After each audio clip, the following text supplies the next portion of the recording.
Hey guys, this is Morgan Dryling, and this will be chapter 11 of Lemony Snicket's A Series of Unfortunate Events, The Bad Beginning. So, chapter 11. How pleasant that you could join us, the hook-handed man said in a sickly sweet voice. Violet immediately tried to scurry back down the rope, but Count Olaf's assistant was too quick for her. In one movement, he hoisted her into the tower room and, with a flick of his hook, sent her rescue device clanging to the ground. Now Violet was as trapped as her sister. I'm so glad you're here, the hook-handed man said. I was just thinking how much I wanted to see your pretty face. Have a seat. What are you going to do with me? Violet asked. I said, have a seat, the hook-handed man snarled, and pushed her into a chair. Violet looked around the dim and messy room. I am certain that over the course of your own life, you have noticed that people's rooms reflect their personalities. In my room, for instance, I have gathered a collection of objects that are important to me, including a dusty accordion on which I can play a few sad songs, a large bundle of notes on the activities of the Baudelaire orphans, and a blurry photograph, taken a very long time ago, of a woman whose name is Beatrice. These are items that are very precious and dear to me. The tower room held objects that were very dear and precious to Count Olaf, and they were terrible things. There were scraps of paper on which he had written his evil ideas in an illegible scrawl, lying in messy piles on top of the copy of Nuptial Law he had taken away from Klaus. There were a few chairs and a handful of candles which were giving off flickering shadows. Littered all over the floor were empty wine bottles and dirty dishes. But most of all were the drawings and paintings and carvings of eyes, big and small, all over the room. There were eyes painted on the ceilings and scratched into the grimy wooden floors. There were eyes scrawled along the windowsill, and one big eye painted on the knob of the door that led to the stairs. It was a terrible place. The hook-handed man reached into a pocket of his greasy overcoat and pulled out a walkie-talkie. With some difficulty, he pressed a button and waited a moment. Boss, it's me, he said.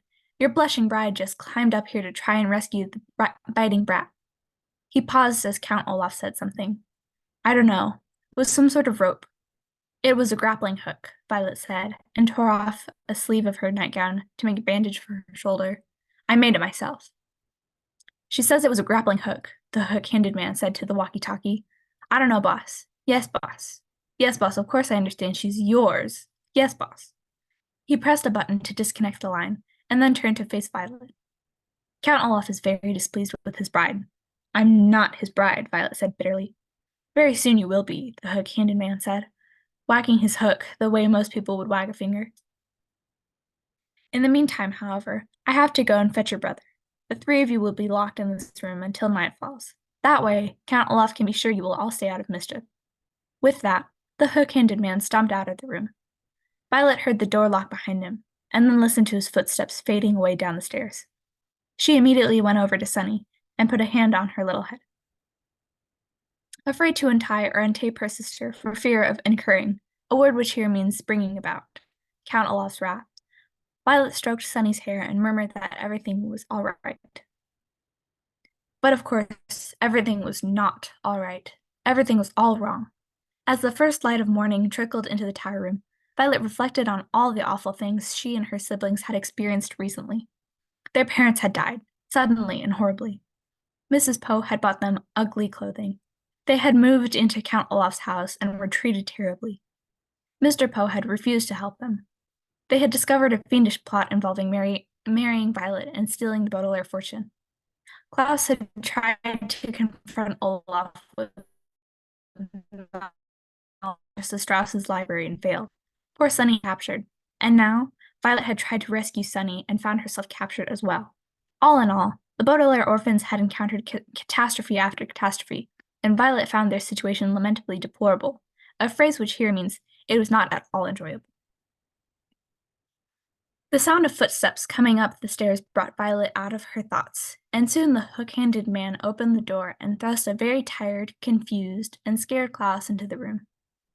Here's the last orphan, the hook-handed man said, and now I must go help Count Olaf with final preparations for tonight's performance. No monkey business, you two, or I will have to tie you up and let you dangle out of the window as well. Glaring at them, he locked the door again and tromped downstairs. Klaus blinked and looked around the filthy room. He was still in his pajamas. "What has happened?" he asked Violet. "Why are we up here?" "I mind to climb the tower." Klaus went over to the window and looked down at the ground. "It's so high up," he said. "You must have been terrified." "It was very scary," she admitted, "but not as scary as the thought of marrying Count Olaf." "I'm sorry your invention didn't work," Klaus said sadly. "The invention worked fine," Violet said, rubbing her sore shoulder. "I just got caught. And now we're doomed. The hook-handed man said he'd keep us here until tonight, and then it's the marvelous marriage." "Do you think you could invent something that would help us escape?" Klaus asked, looking around the room. "Maybe," Violet said.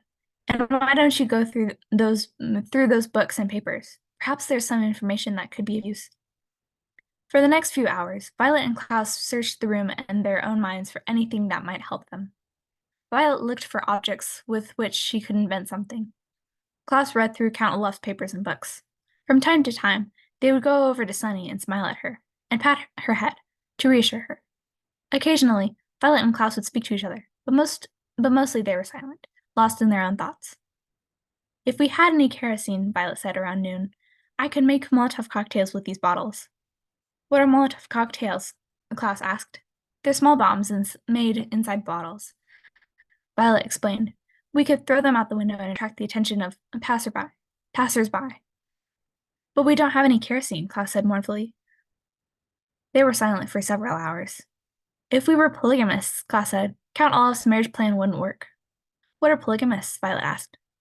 "Polygamists are people who marry more than one person," Klaus explained.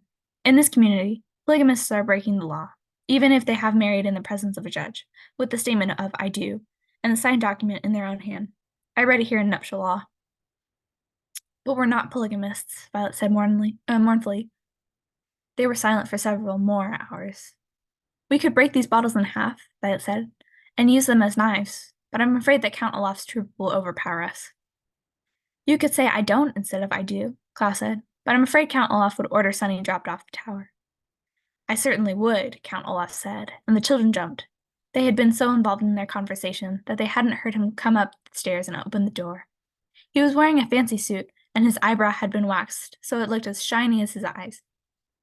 Behind him stood the hook-handed man, who smiled and waved a hook at the youngsters. "Come, orphans," Count Olaf said. "It is time for the big event.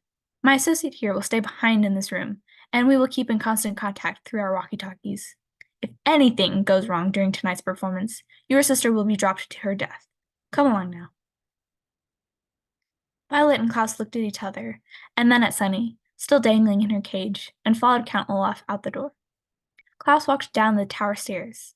As Klaus walked down the tower stairs, he felt a heavy sinking in his heart as all hope left him.